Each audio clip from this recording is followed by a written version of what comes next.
Have you ever really paused to ask yourself where your stress is actually coming from? I'm not just talking about your job, bills, or everyday responsibilities. I mean the kind of stress that comes from inside the constant, gnawing pressure to have everything figured out, to know exactly who you are, what you want, where you're going. That inner urge to wrap life up into neat little boxes of certainty. The world has trained us to believe we should have all the answers, like life is some equation waiting to be solved, and if we don't solve it perfectly, we've somehow failed, only to watch everything fall apart anyway. But here is a truth most people aren't ready to admit: this obsession with control, this constant demand for certainty is what is keeping you from peace. Maybe you're exhausted. Maybe you've been trying so hard to predict every outcome, build the perfect plan, avoid every mistake. Maybe you're stuck in a loop of anxiety where not knowing something feels dangerous, where uncertainty isn't just uncomfortable, it's terrifying. While others in his time were obsessed with rigid belief systems and universal truths, Montaigne turned inward. He examined himself, his thoughts, his fears, his contradictions, and he did it with raw honesty. But what if the real problem isn't the unknown? What if the true root of your suffering is your refusal to accept the unknown? Not another 5-step plan, just permission to sit with your questions, to stop running, to take a breath. And for the first time in a long time, life feels a little less like a battle and a little more like something you can actually enjoy. Long before modern psychology, a French philosopher named Michel de Montaigne figured this out. It's about freeing your mind. He wrote to explore what it feels like to live without clear answers. He didn't act like a guru or a genius. He just showed up with questions and invited others to ask. Then too, he didn't write to tell people what to think. He sat in his tower, surrounded by books and silence, and he asked himself one daring question: what do I really know? And maybe that's exactly what you need right now. We're afraid that if we admit we're uncertain about our career, our relationships, our purpose, it means we're failing. Not another answer. A mindset shift that could unlock the peace you've been chasing for so long. The constant need to prove something. He saw admitting ignorance not as failure, but as freedom. In this video, I want to offer you something lighter, something freer, a new relationship with uncertainty. Social media rewards outrage. Culture worships confidence. And somewhere in all that noise, we forget how to just be. Because when you stop resisting the unknown, something powerful happens. That kind of humility is rare. The anxiety begins to fade. The pressure starts to lift. But be warned, this kind of simplicity doesn't come from changing your environment. It comes from within. It's not about fixing the world. And it all begins with a single sentence: I don't know. And that's okay. He believed that real wisdom comes from staying open, flexible, and kind to yourself even when your beliefs evolve. Montaigne was not your typical philosopher. He didn't give lectures. He didn't build grand theories. Honest about your doubts, your contradictions, your ever-changing thoughts. Not much, he realized. But instead of seeing that as a weakness, he saw it as a kind of liberation. Most of us are terrified of not knowing. But Montaigne flipped it completely. Because when you let go of the pressure to have all the answers, you also let go of the masks, the pretending. You become more real, more human. And in our modern world, we live in a time where everyone has a take, a hot opinion, a certainty they're willing to die on. Montaigne reminds us that being human isn't about being right, it's about being honest. Honest with yourself. And maybe that's exactly what you need to hear right now. That you don't have to keep pretending you've got it all figured out. That you don't need to have a perfect roadmap to be worthy of moving forward. That it's okay to still be a work in progress. Montaigne gave himself permission to change his mind, and you should too. He knew that clinging to a single idea out of fear wasn't strength, it was rigidity. Because life doesn't stay the same. You don't stay the same. Trying to be consistent at all costs, that's not noble, it's mechanical. It means you're stuck. Living, truly living, means adapting, adjusting, evolving. And that's what Montaigne practiced every day.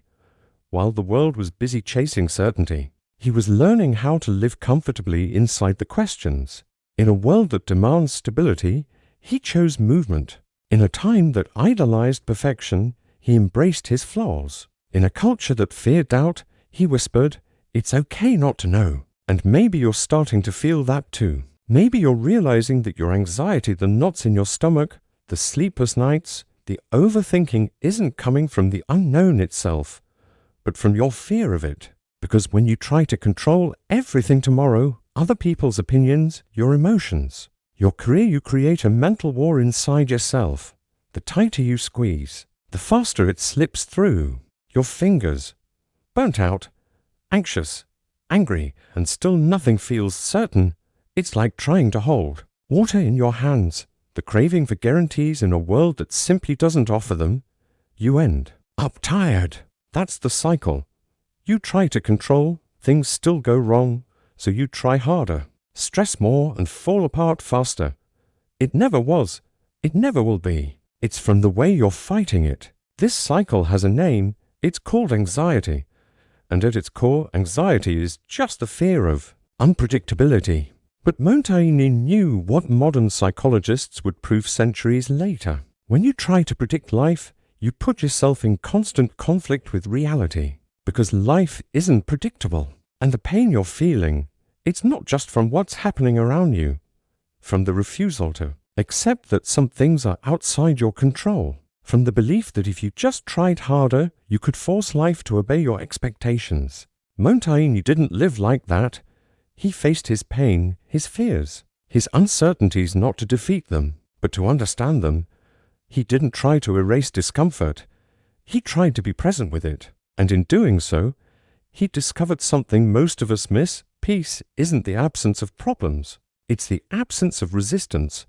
Think about the people you know who are the most controlling. Are they also the most relaxed? Of course not, because it's one thing to understand that we can't control everything. But it is another thing entirely to live that truth, to wake up each day and still move forward. Even when the future feels like a fog, they're constantly stressed, tense, guarded. Because deep down, they believe that if they stop controlling even for a second, everything will fall apart. But control doesn't protect you, it imprisons you. And Montaigne offered a different path. Not a passive surrender, but a courageous acceptance. He went inward. He paid attention to the small, quiet truths we usually ignore. He reminded us the world does not revolve around our plans, and trying to make it do so will only make us suffer more. The more you fight uncertainty, the more it consumes you. He didn't try to teach the human condition. He lived it. He became the experiment. And his essays weren't lessons, they were invitations. But the moment you stop fighting, that's when you find peace. And for the first time, you give yourself permission to just be you. That's where we'll pick up in the next part.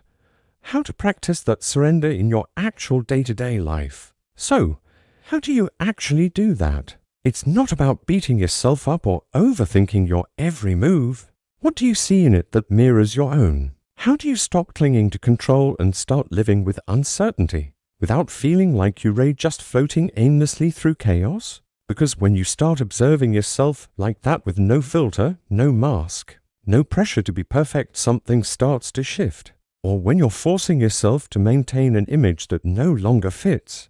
That's the real challenge, isn't it? It's from your belief that you shouldn't have them. Montaigne's answer wasn't a theory. It was a practice. He made self-reflection part of his daily life, not in the sense of overanalyzing or criticizing himself, but in the sense of listening to what was really going on inside. While the world outside demanded quick answers and loud opinions, Montaigne turned down the volume. And what he found wasn't clarity, not at first. What he found was chaos, confusion, contradiction, fear, impulse. But instead of judging those things or pretending they didn't exist, he welcomed them. He wrote about them, not as someone trying to impress anyone, but as someone trying to understand himself. That's what made Montaigne so different. He was saying, here's my mind, raw and honest. And that, right there, is where the real power lies. You stop needing to perform. You stop needing to fake certainty. It's one of the most radical forms of self-awareness, observing without judgment. But don't get this wrong, self-reflection isn't about nitpicking your flaws. It's about creating space to witness your own mind kindly. It's about noticing when you're pretending to know something you don't. And here's the beautiful part: once you do that, shame starts to dissolve, because so much of your suffering isn't actually from your imperfections. You've been trying to live up to an ideal that doesn't even exist. Emotional perfection, mental clarity, unshakable confidence. But Montaigne reminds us we're not made of stone. We're not statues. We are fluid, messy, confused, alive. And when you stop fighting the truth, when you stop trying to be this perfect, polished version of yourself, what you gain is not laziness or chaos. What you gain is peace, because it becomes the foundation for real, lasting transformation. And that kind of peace is powerful. See, true change doesn't come from trying to fix yourself. It comes from seeing yourself clearly, even if you do learn to observe yourself honestly. There's one more thing you have to face: change. Only when you can embrace your fears, your mistakes, your shadow sides, only then can you actually begin to grow. But there's another layer to this. As if one day, when they finally get the right job, the right partner, the right mindset, everything will become stable, still, predictable. Because even once you accept uncertainty, you still have to deal with life's one constant: everything shifts. All the time. Because life doesn't work like that. Not your beliefs, not your feelings, not your body. And that the faster we learn to accept this, the freer we become. Not your relationships, the fear of not being who we once were, not your identity. Nothing stays the same. Our priorities evolve. People come and go. He admitted when he was wrong. He changed his mind not out of weakness, but out of strength. Plans change. Desires transform, not to cling to a static identity, but to evolve with courage. And yet, most people live as if life is supposed to eventually settle down. But that day never comes. And the more we resist this fact, the more we try to build our lives on foundations of permanence, the more we suffer. It was never in your control to begin with. This was one of Montaigne's deepest insights. He knew that everything flows, that nothing in us or around us is fixed. Our thoughts shift. Trying to make life hold still is like trying to trap the ocean in a jar. So many of our fears come from this resistance to change. The fear of losing someone, the fear of aging, the fear of failure. But what if, instead of resisting, we started welcoming change? What if we saw it not as failure but as growth? That's what Montaigne did. He let go of old ideas when they no longer served him, for the pain of being human, for the fear of dying, for the ache of doubt. He believed that consistency is for machines, not for people. It becomes practice. To live well, he said, is to move with life. The gentle shifts that can help you breathe a little easier. Even when life feels overwhelming, he gave us tools, ways of thinking, habits of mind, rituals of reflection that help us live better. And you've probably already noticed this in your own life. The most painful moments often come when you're trying to hold on to something that is already gone, a job that no longer fits, a version of yourself that no longer feels true, a plan that no longer works. But when you release that grip, when you flow with the change rather than fighting it, things soften. You soften. And that softening, that internal flexibility, is where freedom lives. Because here is the truth most of us are scared to admit. The life you're trying to control so tightly, people will disappoint you, plans will fail, feelings will change. None of that is a mistake. It's just life doing what life does. When you resist it, you suffer. When you flow with it, you grow. That doesn't mean life becomes easy. It just becomes real. And real is enough. But how do you actually learn to live this way? How do you keep your center while everything around you and inside you keeps shifting? This is where philosophy becomes more than theory. Because Montaigne wasn't writing for academics. He wasn't writing to impress universities. He was writing for real life. And what he gave us wasn't a perfect system. And now, I want to share some of those with you. These are not rules, they're invitations. So, here they are, some key Montaignean principles that, if you practice them, could quietly change your life. First, question your certainties.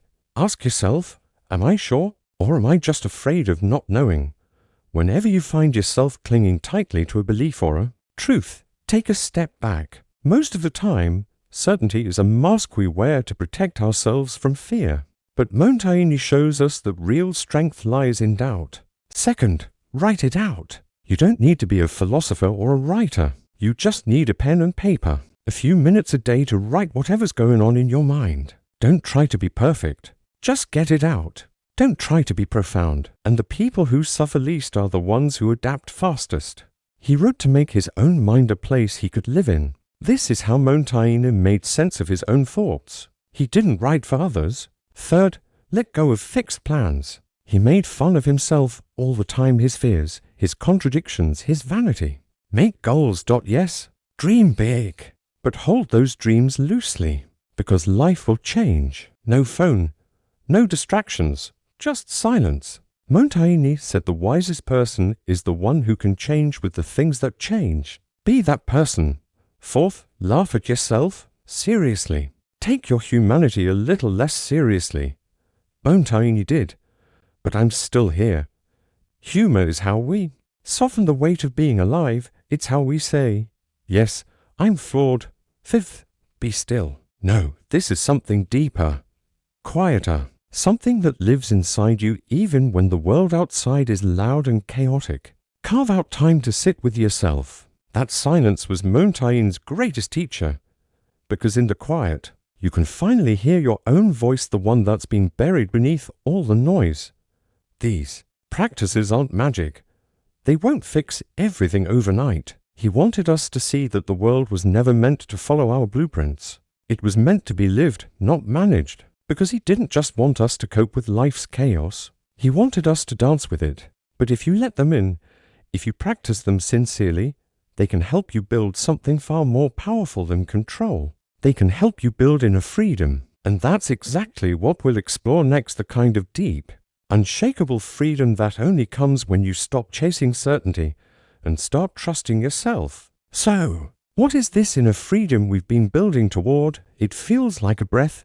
It's not the kind of freedom people usually talk about, the freedom to do whatever you want, go wherever you want, or have whatever you want. How many of your disappointments, your stress, your inner battles come from trying to force life into something it's not?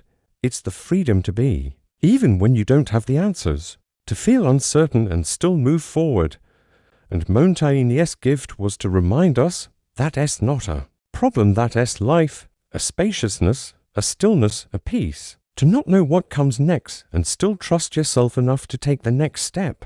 And trying to control it is like trying to hold the wind. You're learning how to stand in it with grace. And this is where Montaigne's wisdom reaches its most powerful point. He wanted us to stop pretending we're in control, stop exhausting ourselves with endless planning, endless worrying, endless resistance. And when you accept that when you stop fighting the natural messiness of life, something shifts. You stop expecting perfection from your relationships, your plans, your own emotions. You start letting go of the tight grip you've kept on life, and that letting go doesn't feel like a fall. You stop chasing every answer like your life depends on it. Look around. You try to schedule happiness, control other people's opinions, chase an ideal version of yourself that doesn't even exist. But Montaigne teaches us something wild and liberating. Life isn't supposed to make perfect sense. It's not a system. It's not a formula. It's a flow. Montaigne saw this with stunning clarity. He understood that suffering often comes not from change, not from loss, but from our refusal to accept them. We suffer when we expect life to be linear, predictable, smooth. But life is not smooth. It's full of bumps and sharp turns and pauses and leaps and breakdowns. When you stop expecting life to be anything other than what it is, something opens up inside you. That peace doesn't mean your problems vanish. It means you're no longer crushed by them. You're no longer measuring your worth by how well you can avoid chaos. Because that's what real emotional maturity looks like, not knowing everything, not controlling everything, but being able to stay with yourself even in the unknown. That's the essence of freedom. The freedom to let go of the image, to stop performing, to stop trying to be certain about everything about who you are, what's right, what's next, and just be present. That kind of freedom changes you. You stop panicking when things shift. You stop blaming yourself when feelings change. Instead, you learn to live in the question. You learn to trust that not knowing is not a failure, it's the beginning of wisdom. And it's in that space where you allow yourself to say, I don't know, and that's okay. That real peace begins to grow. Not peace from everything going right, not peace from outside validation, but that peace from within, because you're no longer hiding from yourself. You're no longer afraid of being human. And look, if you've come this far, it means something inside you is already shifting. Maybe you've been stuck in an endless loop of trying to fix, solve, prove, manage, perform. Maybe you've been carrying the weight of control for too long. But maybe now, you're ready to drop the act, to stop clinging to answers that don't serve you anymore, to stop pretending you're invincible, to start living not as someone who knows, but as someone who is willing to feel. And if you're wondering what is waiting for you on the other side of that surrender, it's this, a kind of grounded lightness, a softness in your chest, a quieter mind, a clearer heart. It's a life that feels more spacious because you're not filling every moment with fear and control. It's relationships that feel more honest because you're not performing a version of yourself. It's mornings that feel less heavy because you're not waking up to another day of pretending you have everything figured out. Montaigne's legacy isn't just his books, it's this inner revolution. He teaches us that being human isn't a problem to be fixed, it's a reality to be embraced. And when you embrace your humanity, your imperfections, your unknowns, you stop living life as a performance. You start living it as a presence. You belong to yourself again. So, let me ask you to soften, to stop running from the unknown and start walking with it. What are you still trying to control? Where in your life are you holding so tightly that it's starting to hurt? Where are you pretending to be sure when deep down you're terrified? And more importantly, what would it feel like to finally let go? Not give up, not collapse, but release, to exhale. Because here's the final truth Montaigne leaves us with. You don't need certainty to live fully. You just need presence. And presence is available in every moment, especially the uncertain ones. What's one truth you're ready to face, even if it's incomplete? So, if this journey spoke to you, if something inside you stirred while hearing these words, take a moment. Pause, breathe. Feel what's alive in you right now. Not what you should feel. Not what you wish you felt. Just what is. And if you feel ready, share it. Tell me in the comments, what's one thing you're ready to stop controlling? I read every single comment because this space, this moment is about connection. And somewhere, someone will read your story and say, me too. And that kind of resonance, that shared honesty is where healing begins. If this video made sense to you, if it touched something deep inside, I invite you to keep going, because the next video will go even deeper into these ideas, and trust me, you're going to want to hear it. So, hit subscribe, turn on the notifications, and keep walking this path with me. You've already taken the first step. You've let go just a little. Now keep going, because this journey, it's yours, and you don't have to have it all figured out. You just have to be here, and that, my friend, is more than enough. If this video helped you in any way, please like, share, and subscribe. This is just one part of the journey. There's more in the next video, and it's an important step. Real change happens when you keep going, one step at a time. See you in the next one.